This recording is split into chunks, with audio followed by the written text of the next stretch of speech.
Ayan guys, konting kemot na lang mga sapin at pwede namang iwanan. Naka-ventilated yan guys, yan o. Kaya hindi siya dikit, kaya laging dry siya. So, tapos lalagyan dito ng tela kabilaan para hindi masira yung trapal at gagawin kong layag yan. So meron pa yung natali na ganon papunta doon. Galing dito sa pupa papuntang pruwa.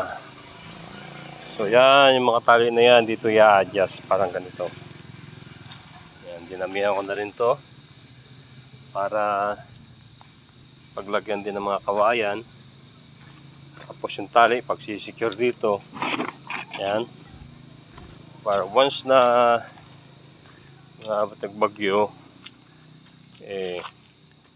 safe siya. Yan siya guys. Dalawang bangka. Yun ang panganay, maliit. Ito yung pangalawa. Diba? So, yan. Para siyang bubong guys.